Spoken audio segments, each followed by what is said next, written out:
everyone, it's Cass. Welcome back to my channel, What Cass Read. Today we're going to talk about my spoiler-filled thoughts on The Poppy War, written by R.F. Kuang. So I'm not sure if I did justice explaining what The Poppy War was about in my spoiler-free review, which kind of sucks now in retrospect now that I'm filming this video. I picked up The Poppy War because I was really looking for an Asian-inspired fantasy written by an Asian author. I had a bad experience with another book this past month and I had to DNF it because I just didn't feel like it was good representation, and I wanted some better representation as a woman who is part Chinese herself. So that's what I got in The Poppy War. I loved the first part of the book so much. I think the world was set up really well. I think the character of Rin was set up really well. We're really brought into her mind frame and really brought into this class social and color warfare that she's experiencing. But what brought me out of the story just a little bit, and this is super specific probably to me only, is the training montages. I'm not opposed to training montages, but when someone's talking about actually doing martial arts, I've been studying martial arts myself for 20 years. Not that I'm critiquing and saying that I'm like the best martial artist out there, but why it brings me out of the story is then I end up reading this book trying to picture if what they're describing is something that would make sense.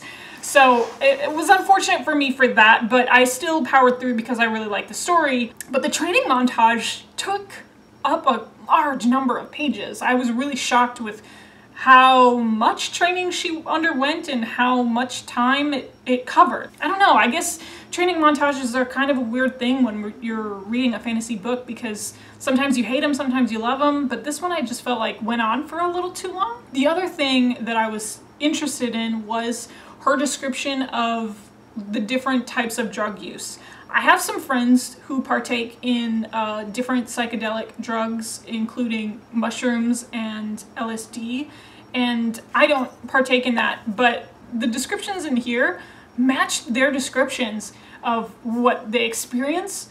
And so it really brought me thoughts of like using shamans and ayahuasca trips and LSD trips, and all of Jang's warnings about tapping into powers and things that you might not be ready for. I don't know, I'm an adult and I just feel like I want you to be safe if you're gonna partake in something like that. So when they do these acid trips, I don't know if there's a right way that you can do it. They do it the right way. They really, they stay in their house. They have friends there who are with them that can help keep them safe. So when they are experiencing these visions or whatever, that there's people there who can calm them if it ends up being a bad trip or yeah. So it felt very realistic to me when Jang was talking about getting high and using these psychedelic poppy seeds to be able to bring him to the spiritual plane.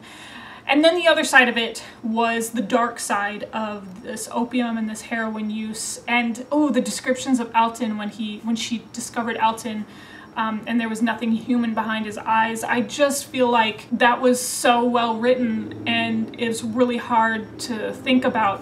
But I think that Rebecca Kuang did such a beautiful job showcasing the two different sides of drug use, of like this fun party atmosphere, but then this really sick, sinister, twisted, dehumanizing aspect of drug use. Shamanism, mysticism, this use of these psychedelic drugs. It's as old as time as in East Asian culture, so I'm not surprised that she wrote these parts really well, but it was an enlightening, refreshing read, but also really dark. I think that's the whole point I'm trying to make about this book. The very ending, speaking of dark, the very ending, I'm surprised that I read it in one sitting. Like, I didn't have to put the book down, but it was a lot. It was a lot to think about. I was intrigued by this part of human history that I had never encountered before, so I did end up looking up what happened in the Second Sino-Japanese War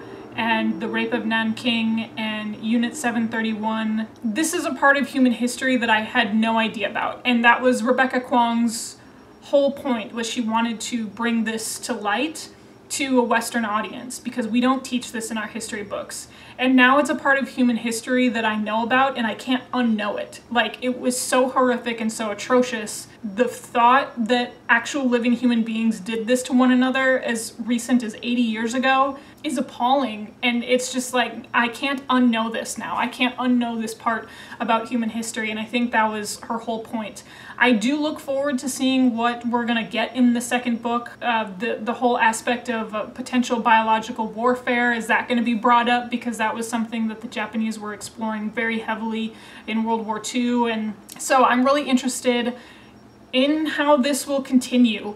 You know, the pacing was off for me because I felt like the second half of the book really dragged on for a little bit, because I think it was busy setting us up for the next one, so I will pick up the second one just to see where she'll take us. I mean, overall, I thought this was successful. I thought this was dark. I thought this was a piece of fantasy literature that I did need to read this year, and just give me something different, and give me something different to think about.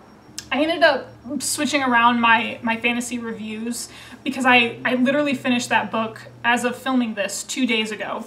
It was everything that I wanted it to be, despite how graphic things got, but it was something that I'm not sad and not sorry about adding to my fantasy repertoire. And put some of your thoughts in the comment section below. I'd really be interested in hearing and continuing this dialogue on what you experienced while reading The Poppy War. So follow me on Instagram and Twitter. It's at WhatCastRead, the same as this channel, so that should be super easy to find. Find me on Goodreads if you want to know what I'm reading in real time, and that link is always going to be down below. And of course, you know how these videos end. I'll talk to you later.